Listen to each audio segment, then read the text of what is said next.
စကားတွေမှာအစွမ်းရှိတယ်တဲ့ရှိတာမှနည်းနည်းနောရှိတာမဟုတ်ဘူးအများကြီးရှိတာမိမိပါးစပ်ကထွက်နေတဲ့စကားတွေမှာလည်းအစွမ်းရှိတယ်မိမိရဲ့နားထဲကိုဝင်ရောက်လာတဲ့စကားသံတွေမှာလည်းပဲအစွမ်းရှိတယ်အစွမ်းရှိတာမှအများကြီးရှိတယ်ပြောမပြနိုင်လောက်အောင်ရှိတယ်ဆိုးတဲ့ဘက်မှာလည်းပဲအစွမ်းတတ္တိတွေအကြီးအကျယ်ရှိတယ်ကောင်းတဲ့ဘက်မှာလည်းပဲအစွမ်းတတ္တိတွေအကြီးအကျယ်ရှိတယ်ဆိုးတဲ့ဘက်မှာလည်းပဲကိုပြောလိုက်မိလို့ပြောမိမှားလေခြင်းလို့နောင်တတွေနဲ့တွေးပြီးတော့ပူခဲ့ရတာလည်းပဲအကြိမ်ကြိမ်ရှိခဲ့ပြီဟုတ်လားမှန်ပါဗျာမိမိပြောလိုက်တဲ့စကားတစ်ခွန်းကြောင့်လောကီအကျိုးစီးပွားတွေဆုပ်ယုပ်သွားတာတွေလည်းကြုံဘူးကြလိမ့်မယ်တချို့ဆိုလို့ရှိရင်အသက်ဆုံးသည့်အထိစကားတစ်ခွန်းအတွက်နဲ့ပေးဆက်လိုက်ရတာမျိုးတောင်ရှိတယ်မှန်ပါဗျာဟုတ်လား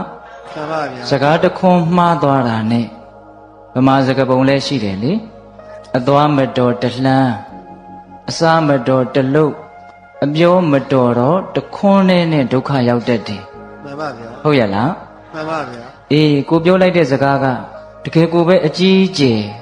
မှားယွင်းမှုတွေနဲ့ပြည်နေပြီဆိုလို့ရှိရင်တန်တရားတစ်လျှောက်လုံးနဲ့လိုက်ပြီးတော့ဒုက္ခပေးတတ်တယ်ဆိုးတဲ့ဘက်မှာစကားတွေဟာပြောမပြနိုင်လောက်အောင်အစွမ်းတတ္တိတွေရှိနေသလိုကောင်းတဲ့ဘက်မှာလည်းပဲအစွမ်းတတ္တိတွေရှိတာပဲမေတ္တာလေးနဲ့ပြောလိုက်တယ်နုနုညံ့ညံ့သိမ့်သိမ့်မွေ့မွေ့ပြောတယ်အဓိပ္ပာယ်ရှိတာတွေအကျိုးရှိတာတွေကိုရွေးချယ်ပြီးတော့ပြောတယ်ပြောတဲ့မပြောတဲ့အချိန်အခါကိုကြည့်ပြီးတော့တကယ့်ကိုဉာဏ်ပညာလေးနဲ့စဉ်းစားချင့်ချိန်ပြီးတော့ပြောတဲ့စကားမျိုးဆိုရင်ပြောတဲ့သူမှလည်းပဲစကားကောင်းလေးအတွက်နဲ့ပီတိဖြစ်ရတယ်ကြားတဲ့လူမှလည်းပဲနှလုံးစိတ်ဝမ်းအေးချမ်းရတယ်စကားကောင်းပြောတတ်လို့ရှိရင်ဦးဇင်းတို့ပြောလိုက်ခြင်းသေးတယ်ဗျာပြောတတ်လို့ရှိရင်တလောကလုံးရဲ့မျက်နှိုးမှုကိုရမယ်မပြောတတ်လို့ရှိရင်တလောကလုံးရဲ့မုန်းတီးမှုကိုရမယ်ဟုတ်လားမှန်ပါဗျာရုပ်ချောနဲ့သဘောကောင်းအပြောကောင်းတွင်အပြောကောင်းကိုပိုချစ်ကြသည်ဆိုတဲ့စကားလေးကြားဘူးတယ်မို့လားကြားပါတယ်ဗျာအေးအပြောကောင်းဆိုတာနားထောင်ကောင်းအောင်ရှောက်လှည့်ပတ်ပြီးတော့ပြောတာမျိုးကိုဆိုလိုတာမဟုတ်ဘူးမိမိသူတစ်ပါးနှစ်ဦးသားအကျိုးတရားတွေကိုမထိခိုက်စေဘဲနဲ့မှန်ကန်ပြီးတော့အကျိုးရှိတဲ့စကားကိုအချိန်အခါကြည့်ပြီးတော့မေတ္တာတရားနဲ့နူးညံ့သိမ်မွေ့စွာပြောဆိုတတ်ခြင်းကိုအပြောကောင်းလို့ဆိုတာမှန်ပါဗျာဟုတ်ရဲ့လားမှန်ပါဗျာဒါဦးဇင်းတို့မြတ်စွာဘုရားရဲ့အလိုတော်ကြပါပဲမှန်ကန်ပြီးတော့အကျိုးရှိတဲ့စကားကိုအချိန်အခါကြည့်ပြီးတော့မေတ္တာတရားနဲ့နူးညံ့သိမ်မွေ့စွာပြောတတ်တာကိုအပြောကောင်းလို့ဆိုတာကိုပြောလိုက်တဲ့စကားကြောင့်ကိုနောင်တရရတဲ့စကားမျိုးကိုပြောလိုက်တဲ့စကားကြောင့်ကြားရတဲ့လူတွေစိတ်ဆင်းရဲသွားသေးတဲ့စကားမျိုးဆိုရင်ဘယ်မှာအပြောကောင်းလို့ပြောလို့ရပါမလဲမရပါဘူးဗျာလောကမှာအပြောအကောင်းဆုံးပုဂ္ဂိုလ်ဟာဘယ်သူလဲလို့မေးရင်မြတ်စွာဘုရားဂုဏ်တော်၉ပါးထဲမှာသူကတဆိုတဲ့ဂုဏ်တော်ရှိတယ်လေမှန်ပါဗျာအဲ့ဒီသူကတဆိုတဲ့ဂုဏ်တော်ကအဓိပ္ပာယ်မျိုးမျိုးထွက်တယ်ရှေးဘုရားတို့နီးတို့လာခြင်းကောင်းတော်မူသောလို့လည်းအဓိပ္ပာယ်ရတယ်ဖျားစုပံကလေးကစပြီးတော့လမ်းကြောင်းကိုမတိမ်ဆောင်းသေးပဲနဲ့တက်တက်မတ်မတ်မှန်မှန်ကန်ကန်ရှောက်လန်းလာတယ်လို့ဒီလိုအဓိပ္ပာယ်လေးရတယ်ပြီးတော့စကားကောင်းကိုပြောတတ်တာမှန်ပါဗျာနော်စကားကောင်းကိုပြောတတ်တာအဲ့ဒါသူကတဂုံရဲ့အဓိပ္ပာယ်ပဲဒီတော့ပိဋကပေါင်းသူတော်ကောင်းတို့ကိုဦးဇင်းတို့ဒီကနေ့ညဆိုးတဲ့ဘက်မှာလည်းပဲအစွမ်းတတ္တိတွေကြီးကြီးမားမားရှိနေတဲ့ကောင်းတဲ့ဘက်မှာလည်းပဲအစွမ်းတတ္တိတွေကြီးကြီးမားမားရှိနေတဲ့ဒီစကားနဲ့ပတ်သက်ပြီးတော့တို့ဘယ်လိုပြောကြမလဲနံပါတ်1ဒီစကားနဲ့ပတ်သက်ပြီးတော့တို့ဘယ်လိုနားထောင်ကြမလဲနှစ်ချက်ဗျာနော်တခါကြီးဒီမိုင်းများအရေးကြီးတယ်နော်စကားကမပြောတဲ့နေ့လို့ရှိလားမရှိပါဘူးမပြောဘဲကိုနေလို့ရလားမရပါဘူးဗျာမပြောမဖြစ်ပြောကြရမယ့်လူတွေအတွက်ဘယ်လိုပြောမလဲဘယ်လိုစကားကိုဘယ်လိုပြောမလဲပြည့်ပြည့်စုံစုံဆိုရင်ဟုတ်လားပြီးတော့ကိုယ့်ရဲ့နားထဲကိုစကားသံတွေကလည်းအမြဲတမ်းရောက်နေတာပဲမဟုတ်လားမှန်ပါသူတော်ဘာရဲ့နှုတ်ကနေတဆင့်ဟာတီဗီကနေတဆင့်လေဒီယိုကနေတဆင့်ဟုတ်လားတခါတလေဆိုလို့ရှိရင်စာရွက်ပေါ်ကနေစကလုံးပုံသဏ္ဍာန်နဲ့အသံတွေထွက်လာတာတဲ့ကြုံဘူးလား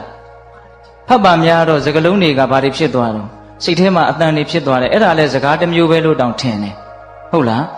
အဲ့ဒါလို့ကိုယ့်ရဲ့နားတဲ့မျက်စိတွေကိုရောက်လာတဲ့စကားသံတွေမျက်စိတွေရောက်တယ်ဆိုတာတင်စားပြောတာနော်ကိုယ်နားတဲ့ကိုစကားသံတွေရောက်မလာအောင်ကိုတခါကြီးဒီကမကြီးများတားနိုင်မှာမလားမတားနိုင်ပါဘူးဗျာနားမထောင်လို့မဖြစ်ဘူးပေါ့မှန်ပါဗျာနားမထောင်လို့မဖြစ်တဲ့ဒီစကားကိုပေါ့ပေါ့လေးမစင်စားပဲနဲ့ဘယ်လိုစကားကိုဘယ်လိုနားထောင်ကြမလဲစောတော်တုန်းကပြောလိုက်တာကဘယ်လိုစကားကိုဘယ်လိုပြောကြမလဲဟုတ်လားမှန်ပါခုနောက်ပြောလိုက်တာကဘယ်လိုစကားကိုဘယ်လိုနားထောင်ကြမလဲဒီမိခွန်းလေးတွေရဲ့အဖြေတဏှာကြီးခွဲအချိန်တွင်းမှာဦးဇင်းတို့ခေါင်းထဲမှာတော့စုံစုံစိစိလေးမှတ်သားထားတယ်လို့ထင်တာပဲဗျာဟုတ်လားအဲ့ဒါဦးဇင်းတို့ပြောကြည့်ရအောင်ဟုတ်လားတရားကောင်းစီးက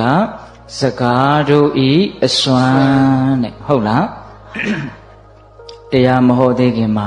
မြတ်စွာဘုရားကိုရှ िख ိုးကြအောင်ရှု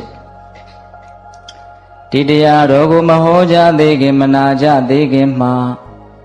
တရားတော်အလုံးကိုဟောကြားတော်မူခဲ့တဲ့ဘုရားရှင်ကိုတော်မြတ်ရဲ့အင်မတန်အေးချမ်းကြည်လင်တော်မူတဲ့မဟာကရုဏာကို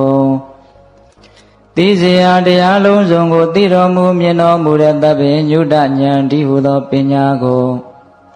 ထိုမဟာကရုဏာကိုပညာကိုနှစ်ပါးစုံတို့နဲ့ပြည့်စုံတော်မူတဲ့ဘုရားရှင်ကိုတော်မြတ်ကိုယူသေးမြတ်တို့ရှိခိုးပူဇော်ကြအောင်စို့အလုံးလက်အုပ်ကလေးတွေချီထားကြကရုဏာတိတလဟရယံပညာပိဇောတဝိဟတမောဟတမံသာနရမရလောကကရုံဝန္တိတုဂတံဂတိဝိမု ṭံ ကရုဏာတိတလဟရယမဟာကရုဏာတော်ဖြင့်အေးမြသောစိတ်နှလုံးလေးရှိတော်မူပါ၏ထသောပညာပိဇောတဝိဟတမောဟတမံအရဟတမေတိဟုသောအရာဝလင်းဖြင့်ဝိဇ္ဇာတိဟုသောမိုက်မောင်ကိုဖယ်ခွာတော်မူပြီးထသောသာနရမရလောကကရုံလူနှင့်မြမတတ္တဝါနန္ဒတို့ဤကြောက်ဒီတန်တုအလေးကရုပြုရာတဆူရီသောဆရာသခင်လည်းဖြစ်တော်မူပါ၏ထသောဂတိဝိမု ṭံ ဒေဝမနုဿာနေရယနှင့်ပေတတလိษံလာယရှိငါတန်သောဂတိတို့မာလီကင်လွတ်တော်မူပြီးထသောသူကတံတတ္တဝါတို့အားအကျိုးများကြောင့်ဟုတ်မှန်သောစကားကောင်းကိုသာမြတ်ဆိုတော်မူပါ၏ထသောဗုဒ္ဓံသစ္စာလေးရတရားမြတ်ကိုလက်ပေါ်တင်ထားပရမညာကဲ့သို့ပြတ်သားထင်ထင်သိမြင်ပေတတ်ဘုရားရှင်ကိုယ်တော်မြတ်ကြီးကိုမေယံတရားဟောပုဂ္ဂိုလ်တရားနာပုဂ္ဂိုလ်ခေါ်ဆိုပညတ်ပရမတ်မမူယုံနံနှဖျားဖြစ်ကြပါသောဘုရားတပည့်တော်တို့သည်ဝိနေဝနာမှာကာယဝစီမနောချီ၍သုံးလီတွာရပနာမဖြင့်ဒုက္ခယောကျိုးလက်ဆုံးမူကားရှိခိုးဥညွတ်ပါ၏မြတ်စွာဘုရား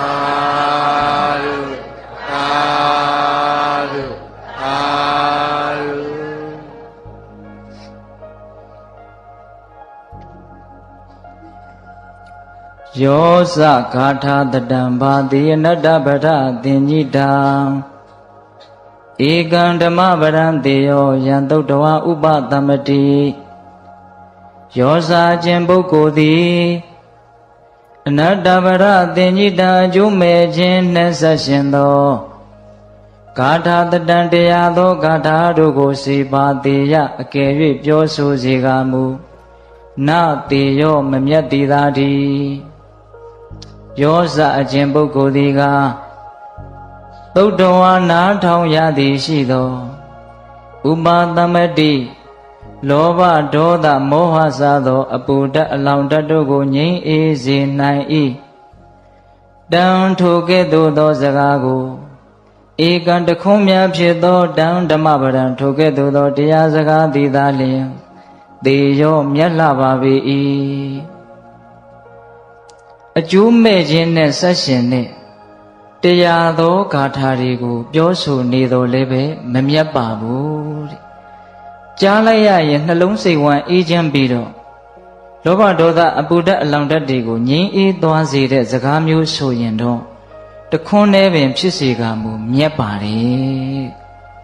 အတိပ္ပယ်ရှင်းတယ်နော်ရှင်းပါလေဗျာဘာမှအကျိုးမရှိတဲ့စကားတွေမြတ်စွာဘုရားကတော့ဂါထာတတံဂါထာတရားဂါထာဆိုတာကပါဠိတွေကိုကြပြဖွဲ့ထားတာကိုဂါထာခေါ်တာနော်အဲ့ဒါစကားတက်လွန်းလို့ပြောတော့ပြောတာပဲဂါထာတရားလောက်ပြောလိုက်တယ်စကားတွေအခွန်ပေါင်းထောင်တောင်းချီပြီးတော့ပြောလိုက်တာပဲအဲ့ဒီပြောလိုက်တဲ့စကားတွေကဘာမှအကျိုးရှိတာမပါဘူးအကျိုးမဲ့ခြင်းနဲ့ပဲဆက်ရှင်နေတာအဲ့ဒီလိုစကားမျိုးဆိုရင်တော့ဘလောက်ပဲများများဘလောက်ပဲပြောတတ်မမြတ်ပါဘူးတဲ့မမြတ်ဘူးဆိုတဲ့စကားကလေးပိဋိမမြတ်ဘူးဆိုတော့ယုံညံ့တယ်လို့လည်းအဓိပ္ပာယ်ပေါက်တယ်နော်နောက်ထပ်ဘလို့ပေါက်သေးလဲအဓိပ္ပာယ်ရှုံးတယ်လို့လည်းအဓိပ္ပာယ်ပေါက်သေးတယ်မမြတ်ဘူးဆိုတော့ရှုံးပြီဗောဗျဟုတ်လားအနှစ်မရှိတဲ့စကားတွေကိုအများကြီးပြောတတ်လို့ပြောတော်လဲပဲအဲ့ဒါအမျက်မရှိဘူးယုံညံ့မှုသာရှိတယ်ရှုံးနိမ့်မှုသာရှိတယ်စကားမပြောတတ်ရင်စကားနားမထောင်တတ်ရင်အရှုံးကြီးရှုံးရမယ်အဆုံးကြီးဆုံးရမယ်ဟုတ်လားပြောလိုက်လို့ရှိရင်တခွန်းတည်းပင်ဖြစ်စေကမူကြားလိုက်ရတဲ့လူရဲ့နှလုံးစိတ်ဝမ်းအေးချမ်းပြီးတော့ပူးနေတဲ့အပူတွေအေးသွားတာလောင်းနေတာတွေငြိမ်းသွားတာရှုပ်နေတာတွေရှင်းသွားတာအဲ့ဒါလိုမျိုးအစွမ်းတတ္တိရှိတဲ့စကားမျိုးဆိုရင်တော့တခွန်းတည်းပင်ဖြစ်စေကမူဗါတဲ့လေမြတ်ပြီတဲ့ဒီဂါထာလေးကိုအခြေခံပြီးတော့ဟောမှာဗျာဒီကနေ့ဟုတ်လားမှန်ပါဗျာစကားတွေဘလောက်များအနှစ်မရှိတဲ့စကားမပြောတတ်မဆိုတတ်ဖဲနဲ့ပြောလိုက်ဆိုလိုက်တဲ့စကားတွေဟာအကျိုးမဲ့တွေကိုသာဖြစ်စေတယ်ပထမပိုင်းစပြီးဘယ်လိုစကားကိုဘယ်လိုပြောမှလဲဆိုတဲ့မေခွန်းရဲ့အဖြေနော်မှန်ပါဗျာအဲ့ဒါကိုဦးဇင်းတို့မြတ်စွာဘုရားသုဘာတိတသုတ်တံဆိုပြီးတော့ဟောထားတာရှိပါတယ်မှန်ပါဗျာမှန်ကန်၍အကျိုးရှိသောစကားကိုတည်တည်ချာချာနားထောင်နော်မှန်ကန်၍အကျိုးရှိသောစကားကိုအချိန်အခါကြည့်ပြီးတော့မေတ္တာတရားနဲ့နူးညံ့သိမ်မွေ့စွာပြောတတ်ရမယ်ဘယ်နှချက်လဲ၅ချက်ပြန်ပြောမယ်နော်မှန်ကန်၍အကျိုးရှိသောစကားကိုအချိန်အခါကြည့်ပြီးတော့မေတ္တာတရားနဲ့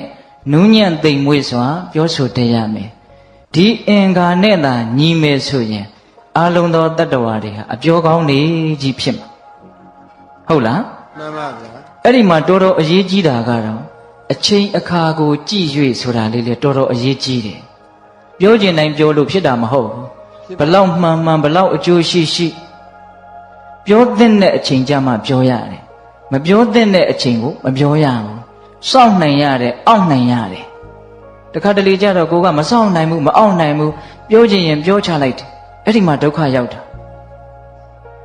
ဒါလေးနဲ့ပတ်သက်ပြီးတော့မြတ်စွာဘုရားကတော့ကြည်ကြဲပြန့်ပြန့်ပြောပါတယ်ရှင်ရာဟုလာကိုဟောထားတာရှိတယ်လေကြည်ရှုဆင်ခြင်၍စကားကိုပြောရ၏တဲ့ရှင်ရာဟုလာငယ်ငယ်လေးတုန်းကမြတ်စွာဘုရားဟောတာจิตသားတဲ့မှန်ဟာဘာအကျိုးရှိလဲတဲ့ကြည်ခြင်းအကျိုးရှိပါတယ်ဘုရားအဲ့ဒါလိုပဲတဲ့ပြောတော့မယ်ဆိုလို့ရှိရင်ငါပြောလိုက်တဲ့စကားဟာငါအတွက်သူ့အတွက်အကျိုးဆုပ်ယုပ်စေမှာလားအကုသိုလ်တွေများဖြစ်မှာလားလို့စဉ်းစားလိုက်အောင်တဲ့အကျိုးဆုပ်ယုပ်မယ်ဆိုရင်မပြောနဲ့မပြောခင်မှာစဉ်းစားရပြောနေစဲမှာလဲခဏလေးတွေ့ပြီးတော့စဉ်းစားလိုက်ပါအောင်ငါအခုပြောနေတဲ့စကားဟာငါအတွက်အကျိုးရှိလားသူ့အတွက်အကျိုးရှိလားအကျိုးမရှိဘူးဆိုရင်ရက်နိုင်ရမယ်ဖြတ်နိုင်ရမယ်ဟုတ်လားပြောပြီးတဲ့နောက်မှာလည်းပဲငါပြောခဲ့တဲ့စကားဟာငါအတွက်သူ့အတွက်အကျိုးရှိသလားအကုသိုလ်ဖြစ်နေသလားလို့စဉ်းစားရမယ်အကုသိုလ်ဖြစ်နေတဲ့အကျိုးမရှိဘူးဆိုရင်နောက်ငါဒါမျိုးနောက်မပြောတော့ဘူးလို့ဆုံးဖြတ်နိုင်ရမယ်ဒါရှင်ရာဟုလာကိုဟောထားတာဒါတော်တော်ကောင်းတယ်နော်တခါကြီးများဒါလေးနဲ့ပတ်သက်ပြီးတော့ဦးဇင်းတို့ဗိမိတာရမင်းကြီးရဲ့အမတ်ချုပ်ကြီးဝတ္တကာရပုံနာဆိုတာကြားဘူးမှာပါနောက်တော့အဇာတတမင်းကြီးရဲ့ပရောဟိတ်အမတ်ကြီးဖြစ်ပြီးတော့ဦးဇင်းတို့ဝေသာလီပြည်ကြီးကိုစကားတူတူလေးပြောပြီးတော့သွားခွဲတာလေကြားဘူးတယ်နော်ဝတ္တကာရပုံနာအင်မတန်ညံများတာ အဲ့ဒီပုံနာကြီးကမြတ်စွာဘုရားတည်းရောက်လာပြီးတော့မြတ်စွာဘုရားကိုလျှောက်တယ်အရှင်ဘုရားတဲ့တပည့်တော်ရဲ့အယူဆလေးကိုပြောပြရစီပြောပါတပည့်တော်ရဲ့အယူဆကတော့မြင်တာကိုမြင်တဲ့အတိုင်းပြောတတ်တယ်ကြားတာကိုကြားတဲ့အတိုင်းပြောတတ်တယ်တွေ့တာကိုတွေ့တဲ့အတိုင်းပြောတတ်တယ်သိတာကိုသိတဲ့အတိုင်းပြောတတ်တယ်လို့တပည့်တော်ယူဆပါတယ်တဲ့အပေါ်ယံကြည့်ရင်တော့တော်တော်ဟုတ်တယ်လို့ထင်ရတယ်မြင်တာကိုမြင်တဲ့အတိုင်းကြားတာကိုကြားတဲ့အတိုင်းသိတာကိုသိတဲ့အတိုင်းတွေ့တာကိုတွေ့တဲ့အတိုင်းပြောတတ်တယ်တဲ့ဒီတော့မြတ်စွာဘုရားကလက်မခံဘူးဗျဒကမာကြီးတွေလက်မခံဘူးနော်မြင်တာကိုမြင်တဲ့အတိုင်းပြောတတ်တယ်ဆိုတဲ့စကားကိုလက်မခံဘူးအဲ့ဒီတော့မြတ်စွာဘုရားကဘာအမိန့်ရှိလို့ဆိုတော့ဒကာကြီးတဲ့မြင်တာကိုမြင်တဲ့အတိုင်းကြားတာကိုကြားတဲ့အတိုင်းသိတာကိုသိတဲ့အတိုင်းတွေ့တာကိုတွေ့တဲ့အတိုင်းတကယ်လို့ပြောလို့များအကုသိုလ်တွေများပြီးတော့ကုသိုလ်တွေနည်းသွားမယ်ဆိုရင်မပြောသင့်ဘူးလို့ငါယူဆတယ်တဲ့မှန်ပါဗျာနော်မြင်တဲ့အတိုင်းပြောလိုက်လို့အကုသိုလ်တွေများသွားမယ်ကုသိုလ်တွေနည်းသွားမယ်အကျိုးတွေမဲ့သွားမယ်ဆိုရင်မြင်တဲ့အတိုင်းမပြောနဲ့မပြောပါနဲ့ဟုတ်လားမှန်ပါမြင်တာကိုမြင်တဲ့အတိုင်းကြားတာကိုကြားတဲ့အတိုင်းသိတာကိုသိတဲ့အတိုင်းတွေ့တာကိုတွေ့တဲ့အတိုင်းမပြောလို့များအကုသိုလ်တွေများပြီးတော့ကုသိုလ်တွေနည်းမယ်ဆိုရင်တော့အဲ့ဒါပြောလိုက်တဲ့မပြောလို့အကုသိုလ်များမယ်ဆိုရင်ပြောလိုက်မှန်ပါဗျာပြောလို့အကုသိုလ်များမယ်ဆိုရင်မပြောနဲ့မှန်ပါဗျာအဲ့ဒီတော့ဒီစကားလေးရဲ့အနှစ်ချုပ်ကဘာလဲဆိုတော့သေးသေးချာချာလေးစဉ်းစားပြီးတော့ပြောတဲ့မှပြောဆိုတဲ့အဓိပ္ပာယ်မှန်ပါတိတ်တိတ်ဘာလို့တဲ့မှဘာလို့ရမယ်ပြောတဲ့မှပြောပါဗျာပြောတဲ့မှပြောမြင်တိုင်းမပြောနဲ့မှန်ပါဗျာဟင်အထူးသဖြင့်အသက်ကြီးတဲ့လူတွေကိုမှားခြင်းတယ်ဗျာအိမ်မှာမြင်နေတာတွေကိုမြင်တိုင်းမြန်သွားမပြောလိုက်ပါနဲ့ကြားတိုင်းမပြောလိုက်ပါနဲ့မှန်ပါကိုသိတာတွေကိုသိတဲ့အတိုင်းမပြောလိုက်ပါနဲ့မှန်ပါဗျာကိုသိတာကိုသိတဲ့အတိုင်းပြောမိလို့ဒုက္ခရောက်တာတွေအများကြီးရှိတယ်ရှိပါတယ်ဗျာမမှန်လို့မဟုတ်ဘူးနော်မှန်ပါမမှန်လို့မဟုတ်ဘူးမြင်တာကိုမြင်တဲ့အတိုင်းသိတာကိုသိတဲ့အတိုင်းပြောလိုက်လို့ဒုက္ခတွေများသွားတာအခုဒီလောကကြီးမှာလည်းရှိတယ်ဟိုးရှိတုန်းကလည်းရှိတယ်အခုလည်းရှိတယ်နောင်လည်းရှိနေမှာပါပဲတာရကတွေက